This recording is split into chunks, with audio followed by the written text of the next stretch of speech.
Boa noite, pessoal. Dando continuidade à aula de biossegurança. Vamos falar sobre normativas.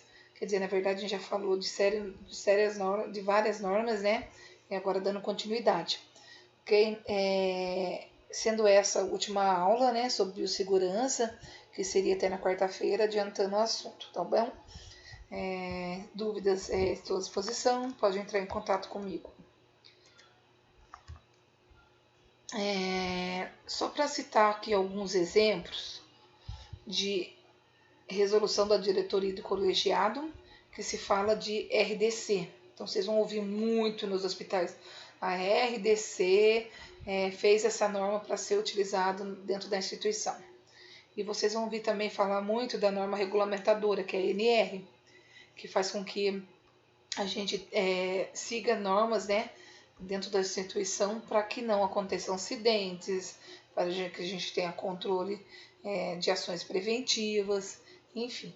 Eu citei alguns exemplos aqui, ó. RDC controle de vetores de praga, projetos físicos, de boas práticas de gerenciamento de risco, né? Então existe outros, né? RDC, resolução da diretoria, né? Aqui só falando um pouquinho do controle de vetores e praga, que a norma fala para a gente?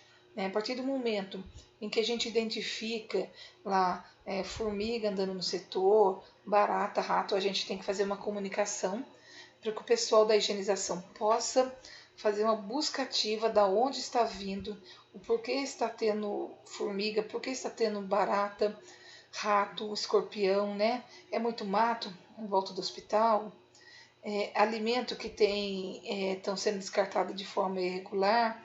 Então é bem legal essa RDC, né? Então, a partir do momento que a gente tem a consciência, estamos trabalhando, a gente tem que ir lá, identificou, faça a comunicação para o órgão lá da instituição estar resolvendo, né?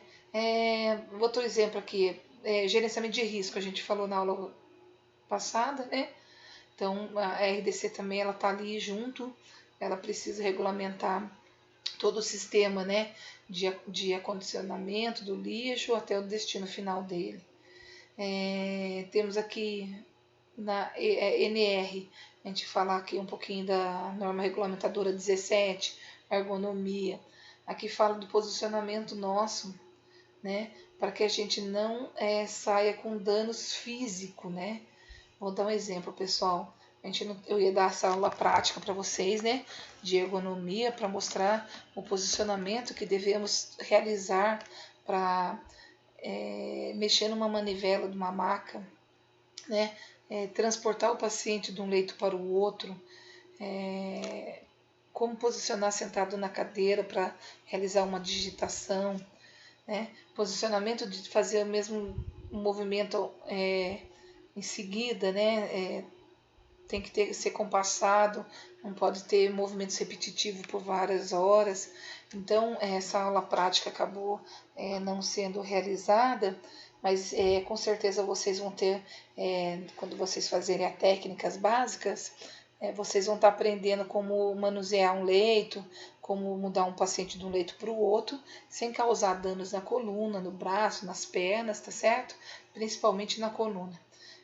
O nosso maior índice de afastamento dentro das instituições hospitalares é coluna. Por quê? Ninguém faz nada sozinho. Temos que aprender a trabalhar com o outro. Então a força, né, o peso, ele acaba sendo distribuído entre 2 ou 3 ou 4 pessoas. Então não adianta eu querer puxar um paciente sozinho, tá? Então a RDC está dizendo isso tudo pra gente lá. A RDC não, perdão. A NR está mostrando pra gente que a gente tem que se posicionar, né, para que a gente não tenha causas depois de afastamento por conta de lesões repetitivas e de forços físicos, tá? A gente vai estar falando aqui mais da norma regulamentadora número 32, que vamos falar da saúde do trabalhador em serviços de saúde, tá bom? Para falar de segurança do trabalho e saúde ocupacional, primeira coisa, precisamos ter conscientização e prevenção. Quando a gente tem as duas coisas, né, quando a gente está consciente do que faz, a gente vai saber prevenir, ok?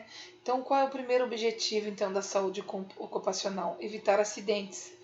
A partir do momento que eu evito acidente, eu fico feliz, eu fico bem, né? A minha família que está lá esperando em casa, né, vai me encontrar bem, né? Agora, quando eu não tenho essa conscientização e não me previno das coisas, o que vai acontecer?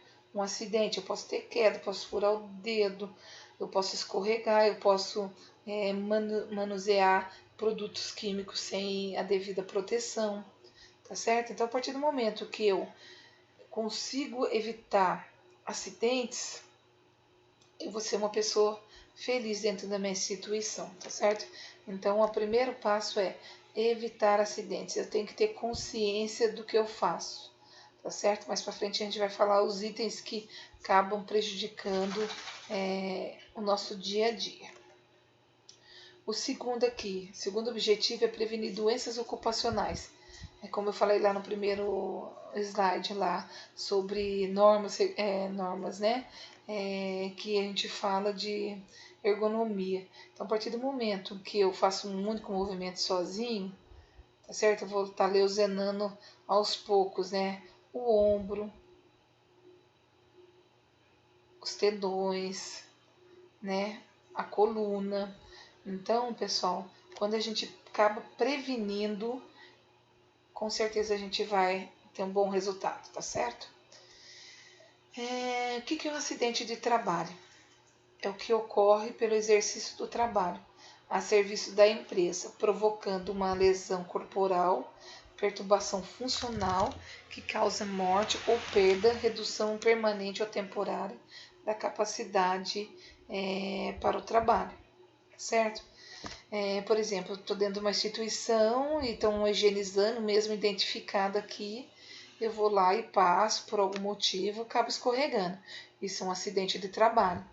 Eu dei um outro exemplo aqui, que eu estou encapando uma agulha.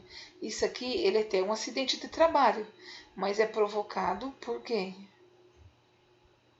Por mal conduta minha, que eu sei que eu não posso encapar a agulha de forma alguma. Então, a partir do momento que eu encapei uma agulha, eu estou consciente dos riscos que pode acontecer comigo. Então, isso aqui não é preventivo. Então, eu não usei a cabeça para poder estar fazendo de tal maneira. Mesmo lá que eu esteja com luva, o risco de adquirir uma doença é muito grande, tá certo? Já é diferente. Algumas vezes, por mais que esteja identificado, a gente tem uma cautela, não passa, você acaba escorregando e tendo uma lesão, né? E essas lesões, algumas vezes, pode causar problemas para sempre, né? Posso ficar tetraplégico, paraplégico, posso ter uma fratura, tá certo? E às vezes acaba me afastando por incapacidade de trabalho. Então tem que ter muito cuidado com ações que devemos estar realizando no dia a dia, tá bom? Dentro da saúde ocupacional também, várias doenças provocadas por fatores relacionados com o ambiente de trabalho, que causam alteração na saúde do trabalhador. Então, sim, aqui tem eu manipulando um paciente sozinho, tá certo? Qual é o problema que eu vou ter no futuro? Nos primeiros dias, nos primeiros anos, nada pode acontecer. Mas daqui a alguns anos, fazendo o mesmo movimento sozinha, então o risco desse funcionário adquirir uma doença na coluna, no ombro, é muito grande. Então, não se faz nada sozinho. É sempre em grupo, tá certo? Para que podemos evitar alterações na saúde do trabalhador. Aqui a gente já falou, mas só reforçando a importância do uso do EPIs, né? Equipamentos de proteção individual, tá certo? Não posso emprestar minha máscara, não posso emprestar o meu avental, não posso emprestar a minha luva, tá certo? Por quê? Porque isso aqui é individual e descartável. A partir do momento que eu utilizo, eu descarto, tá certo? Aqui a gente tem um óculos de proteção, esse ainda até a gente pode emprestar a partir do momento que ele é higienizado, tá certo? Que eu utilizei e emprestei para um colega, eu tenho que higienizar. O sapato, né, individual, que né, ficar usando o sapato do colega não dá. E aqui eu também coloquei Agora vocês sabem que um dos novos equipamentos individual, agora de proteção individual para o Covid, né? São o uso dos aventais, né? O uso dessa máscara aqui, ó, que vocês estão vendo aqui na face do paciente, do funcionário, né? O tipo de máscara, né, que deve ser utilizado, né? Então, só falando para vocês aqui um pouquinho, se eu estiver mexendo com o paciente que ele esteja estável, que ele não tenha sinais e sintomas graves, não esteja entubado, eu posso utilizar de um avental descartável, né, de roupa privativa e de máscara, certo? Comum. A partir do momento que o paciente esteja entubado, sendo assistido por ventilação mecânica, né, a paramentação é de uma outra forma, tá certo? Porque daí, lembra que eu ensinei lá aqui que é gotícula e o que é aerosóis, né? Então, a partir do momento que o paciente estiver entubado, o risco dele eliminar gotículas no ar, né? A gente pode estar adquirindo o vírus, tá bom? Então, por isso a importância, então, mostrando aqui o capacete, né? Ele não dispensa máscara, né? O capacete ele tem que estar acoplado na face, porém com a máscara, principalmente de N95, tá certo? Então, isso aqui é uma máscara cirúrgica e uma máscara N95, tá ok? Dúvidas aqui? Será que vale a pena a gente arriscar? Lembra que eu falei na sala de aula e a gente até fez um debate, porque muitas vezes a gente vai num pronto atendimento, as pessoas não usam luva, as pessoas não usam máscara, as pessoas não usam óculos, né? Na verdade, a gente deve fazer essa pergunta para a gente mesmo. Será que vale a pena arriscar? Se eu tenho todo esse equipamento para trabalhar, por que eu posso arriscar? Por que eu quero arriscar? Né? Lembra que eu sempre falo? Tudo que é mais fácil, a gente aprende mais rápido, né? Então, por conta de preguiça, por conta de tempo, né? Quer agilizar o sistema, mas não é bem assim que funciona. A gente tem que pensar na nossa saúde, tá certo? Então, não vale a pena, pessoal. Não vale a pena funcionar um acesso sem luva. Vai que solte um rojão, leva um susto. Ou vai que alguém bate em você, você leva um susto e aquela agulha sai da veia e te cutuca. Certo? Então, a gente não vê os pacientes que têm hepatite. A gente não sabe os pacientes que têm HIV, entendeu? Porque às vezes a doença não está na cara da pessoa, ela está no sangue. Né? Às vezes o próprio paciente não sabe que tem HIV. Às vezes o próprio paciente sabe que tem hepatite. Então, por que correr esse risco? Tá? Perda de grana a gente vai ter. Então, a partir do momento que você corre todos esses riscos, você também vai ter risco de perder dinheiro. Por quê?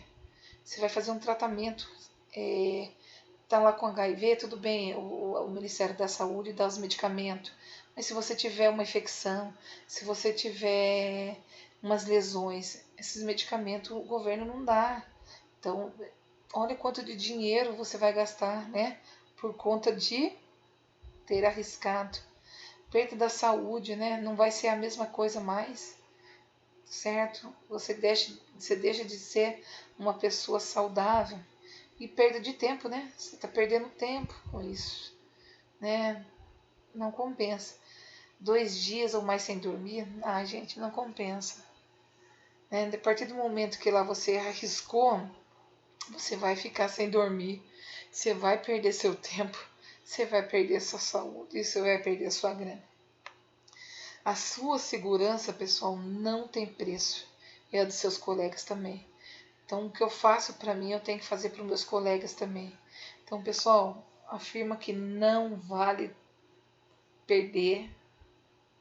Vocês não vão perder tempo, tá certo? Então, não vale a pena arriscar. Não é porque o outro faz que é mais fácil que eu tenho que fazer. Então, ponha isso na cabeça. Espero que um dia a gente trabalhe junto, né? E eu quero ver vocês diferenciados, né? Por que a gente não pode plantar sempre a sementinha do bem, né? E vocês viram que as doenças, elas vêm cada vez mais piorando. Se a gente não tratar da gente, a gente vai ficar doente, tá certo? Quais são as causas de acidentes, né? Eu vou falar um de cada vez ali, mas ato inseguro, condições inseguras e fator pessoal de insegurança. Vou citar cada um aqui para vocês. Um ato inseguro é quando eu vou encapar uma agulha, sabendo que eu não posso encapar uma agulha. Não posso. Não posso encapar a agulha. Do jeito que eu utilizei, eu vou jogar lá no descarpaque, onde jogo o lixo de pérfuro cortante. Eu não posso funcionar um acesso venoso sem luva. Por quê? Porque eu sei que eu tenho que pôr luva. Porque aqui eu vou mexer com sangue, vou mexer com agulha, que é pérfuro cortante, o risco de adquirir uma doença, né? Porque eu vou trabalhar com um sapatinho aberto, né? Sendo que é indicado um sapato fechado. O risco de cair uma agulha e furar o pé é grande, porque acidentes acontecem. Sem querer, alguém esbarra em você, a agulha cai. Algumas vezes você tem um medicamento que está liso na mão, cai a seringa, tá certo? Então, incorretíssimo, né? Então, todos esses índices aqui mostrados, e tem muito mais que a gente sabe, por inconsequência, né? Inconsequência, na verdade. A gente sabe que não é para fazer e faz, tá certo? Então, todas aqui são ações, né? Que eu sei que eu não posso fazer. E o que a gente encontra lá? Lembra nossos debates? Pessoas de sapato aberto, pessoas sem luva, pessoas sem higienizar as mãos. Então, um ato inseguro também é falta de higienização das mãos, também um ato inseguro. Se eu sei que, né, lembra que eu falei? A gente não protege só a gente protege o paciente também. Então, se eu higienizo a mão, eu estou deixando de evitar uma infecção, transmitir uma infecção para o paciente. E para mim também, porque eu posso ir no banheiro, eu posso manipular um paciente e não lavar as mãos. Então, isso é um ato inseguro. É um ato que eu sei que eu tenho que fazer e não faço. Condições inseguras. Algumas vezes vai lá para o hospital, não tem descarpaque, né? A caixinha para descarte do material de material pérfuro cortante. E as caixinhas vão ficando superlotadas. O lixo, não tem pessoas para recolher o lixo com menos tempo ali de permanência no setor. Né? Os fios não encapados, né? Que dá risco de choque, né? Risco de molhar, enfim.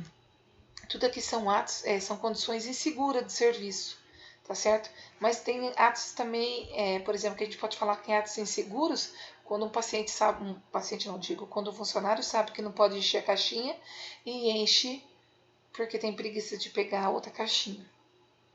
Agora, daí isso é um ato inseguro. Agora, as condições seguras, a empresa não favorece, não distribui, não tem e acaba fazendo uma superlotação de material pérfuro cortante. E a gente tem o risco de se contaminar.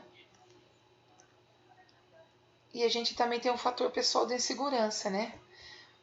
O estresse, o trabalho noturno, né? A tristeza, né? Existem outros fatores, a raiva, né? Vamos pensar aqui no estresse, né? Às vezes acúmulo de serviço, acúmulo de hora, problemas familiares, né? O chefe que não é de bom agrado, né? Perturbação, começa a conturbar a cabeça desse funcionário, né? À noite tem que ter o horário de descanso de forma adequada para que o funcionário ele consiga desempenhar seu papel durante o período, né? A tristeza, porque a gente acaba vendo muito problemas dentro da área hospitalar, ou está com algum problema em casa. Então, isso é um fator pessoal de insegurança que pode vir a causar acidentes de trabalho.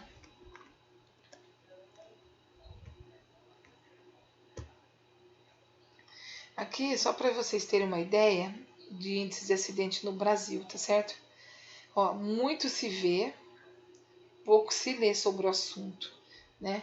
O fato é que as mortes por acidentes e doenças relacionadas ao trabalho são uma questão de saúde pública, muitas vezes invisível, não é comentada, quantos funcionários morrem por dia por risco biológico, por acidentes, né, ocupacionais dentro da instituição, né? Só para vocês terem uma ideia, no Brasil é a 4ª posição do ranking mundial dentro da Previdência Social, que registra por ano cerca de 700 mil casos, né? E o segundo dados do Observatório Digital de Segurança de Saúde do Trabalho. O país chega a contabilizar uma morte por acidente em serviço e a cada 3 horas e 40 minutos. Isso é fato, né? Então, as instituições, gente, seja no hospital, até seja mesmo em fábrica, só para vocês terem uma ideia, existe um painel. Hoje teve acidente biológico, hoje teve acidente de queda. Então, eles contabilizam, né? E eles vão fazendo um número, né? Uma estatística para poder chegar no final do ano para ver o que está acontecendo. Ah, o pessoal está caindo, está escorregando muito. Será que é o piso que está inapropriado, tem defeito, ou estão jogando água e estão sinalizando de forma adequada? Ah, não, o índice nosso maior é por furar o dedo após aplicação de um medicamento. Então, tudo isso eles conseguem, com esse levantamento, esse índice, eles conseguem fazer uma educação continuada para a equipe.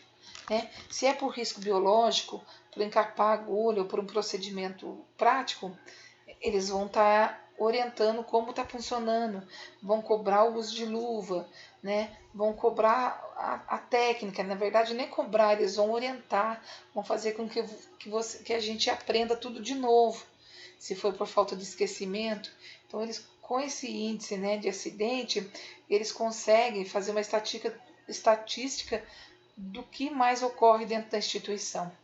E né? Do que, Cláudia, que um funcionário pode morrer? Ele pode morrer, dando exemplo de uma amiga minha, enfermeira, 30 anos trabalhando na unidade de terapia, ela teve um respingo de sangue no olho.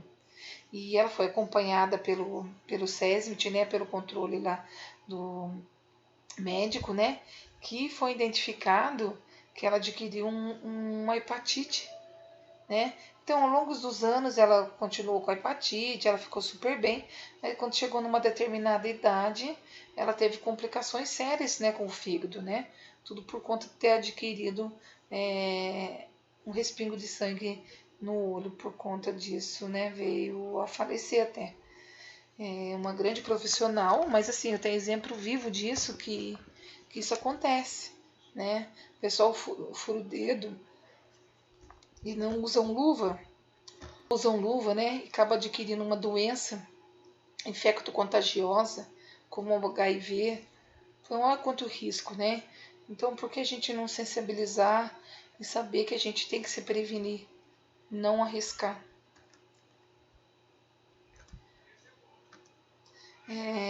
Bom, o que leva, né, um acidente ocupacional, né, um acidente biológico, um acidente ergonômico, né?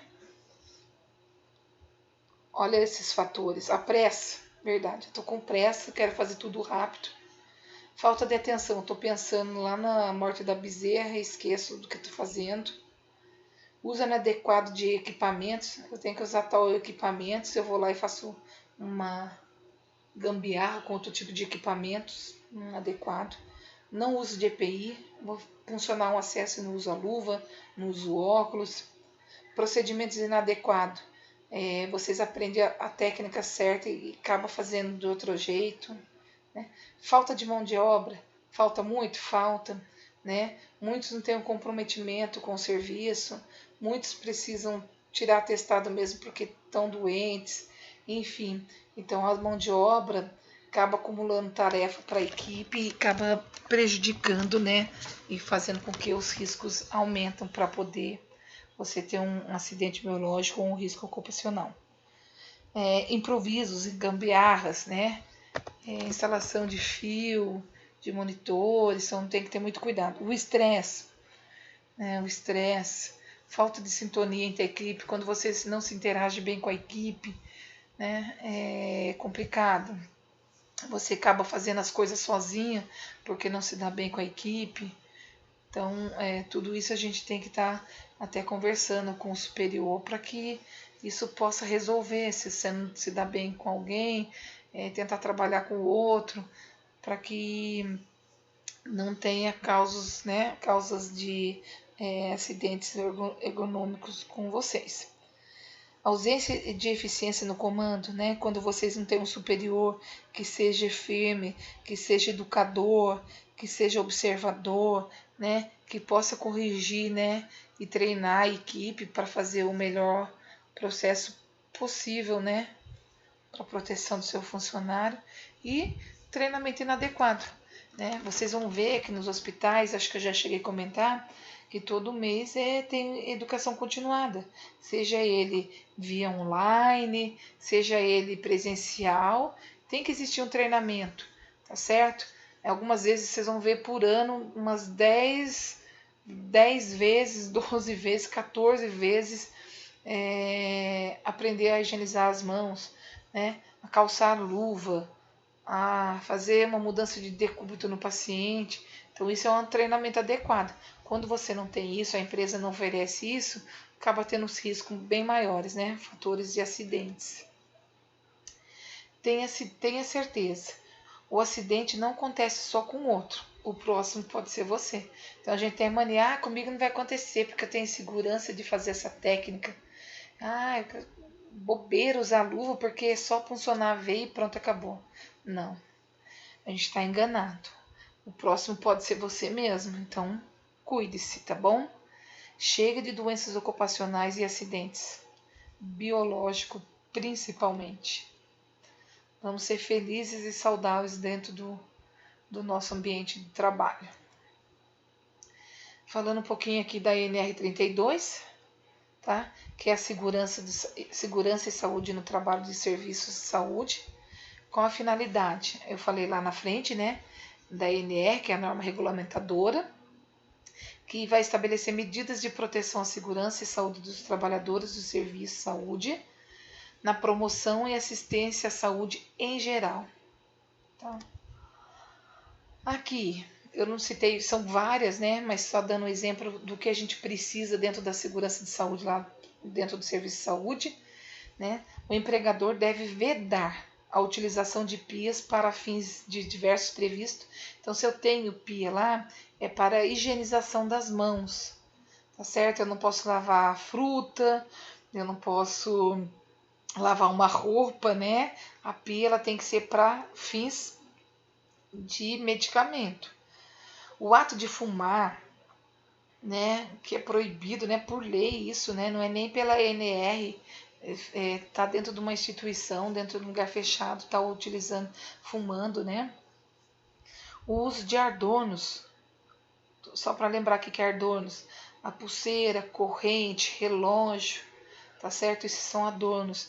Tem algumas instituições que elas até deixam a mulher principalmente utilizar um brinquinho pequenininho, tá certo? Mas lá dentro das normas mesmo regulamentadoras é proibido o uso de adornos. Pessoal, por que, Cláudia, né? Por que a gente pode adquirir o risco de infecção e transmitir infecção, principalmente se eu tiver de anel, tá certo? A higienização da mão não vai ser adequada, vai acumular micro-organismo ali dentro, né? Eu posso estar com uma corrente, eu posso estar com um brinco. Se eu pegar um paciente que ele estiver com uma crise de confusão, ele pode vir a puxar aquele seu brinco, pode vir a puxar a sua corrente e às vezes até te enforcar por conta disso, tá certo? Crachá, né? Que é pendurado no pescoço com aquela cordinha, também não pode, né? Porque a gente corre risco do paciente pegar e no meio de confusão dele ele não tem entendimento e acabar te enforcando. Tá certo? Então, é proibido. O manuseio de lentes de contato. Então, para quem usa lente de contato, uma vez colocado, não pode estar tirando e manuseando, porque você pode levar uma infecção no olho e perder até a visão. Consumo de alimentos e bebida dentro dos postos de trabalho. Então, assim, tem que ter um local adequado para a alimentação do funcionário. Tem que existir uma copinha, né? Acondicionar na geladeira dessa copinha fora do posto de enfermagem, tá certo? Existe, vou dar um exemplo aqui, que umas situações assim, que é constrangedor, né? Constrangedor. O funcionário, a salinha de enfermagem, ela tem uma geladeira específica para medicamento, para vacina, e o pessoal vai lá, coloca uma coca, coloca uma fruta lá dentro. Isso é irregular, não pode, tá certo? É proibido. A vigilância passar multa, né? E quando se tem alimento dentro do postinho, a gente vai chamar os vetores, as formigas, baratas. Então não pode, principalmente colocar nas geladeiras onde tem medicamentos. D. Guardar alimentos em locais não destinados para esse fim. Tem que estar lá na copinha onde é específico para isso, tá bom? O uso de calçados abertos, jamais, né? É elegante, bonito, né? Para mulheres principalmente. Porém, o risco biológico, o risco de cair sangue, secreção, agulha, não pode, tá? Outro artigo aqui, os trabalhadores não devem deixar o local de trabalho com equipamentos de proteção individual e as vestimentas utilizadas nas suas atividades laborais. Eu não posso sair na rua de jaleco, tá certo? Eu não posso pegar um avental descartável e sair com o avental descartável. Se eu utilizei uma máscara descartável dentro do hospital e sair para a rua com a máscara, não posso, tem que ser jogada, né? A partir do momento que eu usei, eu descarto lá mesmo. Certo? Os trabalhadores que utilizaram objetos perfuro-cortantes devem ser responsáveis pelo seu descarte. Pessoal, dei até exemplo aquele dia lá, né? Agora há pouco mesmo. Se eu vou usar um material de descarte, eu tenho que jogar no local certo, para que o outro não venha e se contamina. Tá? Muitos casos, olha, só para vocês terem uma noção, os médicos eles têm por obrigação de jogar todo o material que eles utilizam. Não é a enfermagem ficar pegando a agulha que ele usou no paciente, a lâmina que ele usou no paciente. São eles que são obrigados a jogar lá no Descarpax. Assim como nós. Se eu apliquei uma medicação, se eu puncionei uma veia, eu tenho que jogar. Eu não posso pedir para o colega colocar. Então, eu tenho que evitar isso. São vedados o reencap, então, e desconexão da manual da agulha. Então, eu sou proibida de conectar, tampar a agulha depois de uso. Vocês vão aprender isso quando vocês fizerem técnica, né, de medicamento. Controle médico de saúde. Então, a imunização é gratuita. Todo funcionário tem que ser vacinado, tá? Contra a vacina de hepatite B, difteria, tétano, prevista na NR32, as vacinas de influenza, certo? De vacinas, né, para gripe. O que acontece? Vocês vão ver que antes de ir para estágio, vocês vão ter que tomar essas vacinas, porque a gente tem que estar imunizado contra as possíveis doenças que podemos adquirir. Então, se eu tomo uma vacina de hepatite, se vier um sangue por um acidente, né, lógico, biológico, o risco de eu adquirir a doença é quase zero, mas eu tenho que estar imunizada. Mesma coisa de tétano, se eu corto a minha mão com uma lâmina, com algum produto ferrujado que possa ter no hospital, então eu tenho que estar lá com a minha vacinação em dia. Tá? Então, para vocês trabalharem, vocês têm que ter essa carteirinha em mãos, tá certo? E com certeza, por estágio também vocês vão estar regularizando a vacina. Quem quiser já pode até providenciando, tá certo? E já pode ir tomando as vacinas essenciais aí para a área da saúde. Os trabalhadores devem comunicar imediatamente todo acidente ou incidente com possível exposição de agentes biológicos ao responsável pelo local de trabalho quando houver o Serviço de Segurança de Saúde do Trabalho e a CIPA, tá certo? Se você foi espingado com sangue, teve um ferimento corto-contuso, perfurou a mão com agulha contaminada, nós precisamos procurar o órgão responsável para poder estar fazendo o nosso segmento da saúde, tá certo? Vou explicar aqui mais para frente. Então, ó, o fluxograma do acidente de trabalho, a comunicação tem que ser imediata à chefia. Se for pérfuro cortante, eu não tenho que espremer nada, é só lavar com água e sabão, tá? Se for respingo no olho, é só jogar a água. E vamos fazer um preenchimento inicial da ficha de atendimento, né, com o superior. Vamos se dirigir ao acolhimento do pronto atendimento, que vai colher todos os dados, o que é que aconteceu, vai passar no atendimento médico que vai orientar se você vai ter que tomar alguma medicação profilática ou se vai aguardar alguns resultados. Então, algumas vezes o paciente ele não tem um paciente fonte. Lembra que eu expliquei para vocês? Fonte, eu sei de quem eu contaminei. Eu furei o dedo com a agulha do seu João, mas eu furei o dedo com a agulha que estava em cima da pia e não tinha o nome de ninguém. Então, o médico ele tem que avaliar a necessidade do uso do medicamento, tá bom? E daí ele vai realizar a conduta necessária. Com isso, o acidentado ele é convocado para uma avaliação do enfermeiro, do médico e do técnico de segurança do trabalho. Vai emitir o CAT, né, que é a comunicação de acidente do trabalho.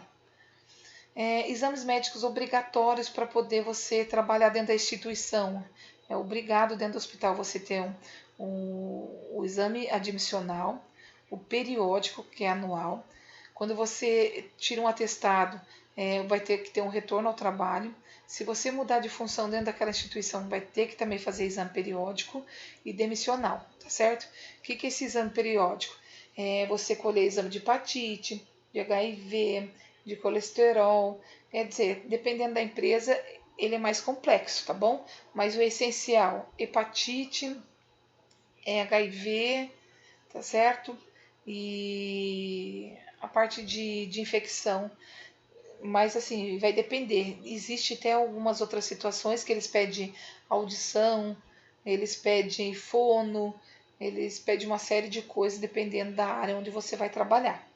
Porque se você vai trabalhar só com paciente, ótimo, daí não precisa fazer audiometria, que é do ouvido, para ver como está a surdez, mas se você vai trabalhar num lugar que tem muito barulho, eles já vão pedir audiometria. Então, esses exames periódicos são obrigatórios para você estar dentro da instituição. O que é o exame periódico? Realizado, então, anualmente, mediante a convocação. Então, a gente é informado todo ano, olha, esse mês você fazer os seus exames periódicos.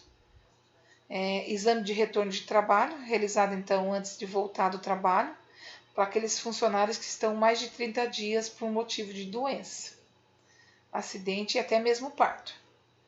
O que é o SIH? Isso eu já falei lá na frente, mas só para falando, ele vai controlar o serviço de controle de infecção hospitalar, ele vai educar a equipe na ação preventiva, como principalmente a higienização das mãos, os procedimentos, tá certo? E é responsável o médico, o enfermeiro, tá certo? E eu tenho também um controle de infecção, que é o CCIH, que é a Comissão de Controle de Infecção, que vai fazer um grupo de pessoas, tá certo? Que vai também no intuito de ver as infecções dentro da área hospitalar, tá certo? E ver a melhor maneira de fazer ações preventivas. CIPAT já é uma atividade obrigatória para todas as comissões internas de prevenção de acidentes de trabalho, devendo ser realizada com frequência anual.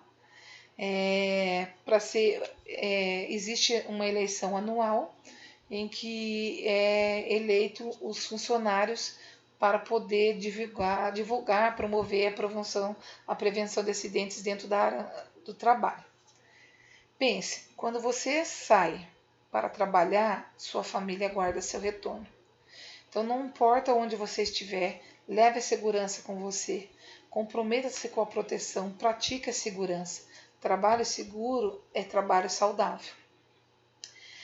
Para que vocês tenham um conhecimento melhor, gente, técnico e científico, eu oriento vocês, porque são muitas informações, mas vocês podem abaixar aí no computador de vocês, lá no site do Corém, as normas regulamentadoras vocês vão integrar, né? Vão ter na íntegra tudo o que falamos em sala de aula, né? A vacinação para proteção, os acidentes, os riscos biológicos, os riscos físicos, tá certo? Seria muito importante se vocês tivessem a curiosidade de estar lendo esse manual, tá certo? E existe outro, né? Manual de biossegurança, manual de gerenciamento de risco, né? Então são uma série de coisas e que eu indico para vocês estarem fazendo uma leitura breve. A ANR seria até legal vocês. Existe um caderninho, vocês podem imprimir e tá levando com vocês em campo de estágio, né, para vocês terem ciências, né, de todos os riscos que pode vir a acontecer, para vocês se cuidarem, gente. E eu espero que vocês tenham aprendido com isso. Tenha ciência das coisas que vão fazer. Não seja qualquer um, né? Sejam vocês, respeitem vocês, valorizem vocês, tá certo? Quando vocês colocarem isso na cabeça, vocês vão ver que vocês vão ser um bom profissional e vocês vão ser bem vistos com isso. Um grande abraço, sucesso na biossegurança quando vocês estiverem trabalhando. No estágio também, tá? Se previna e se cuida com responsabilidade.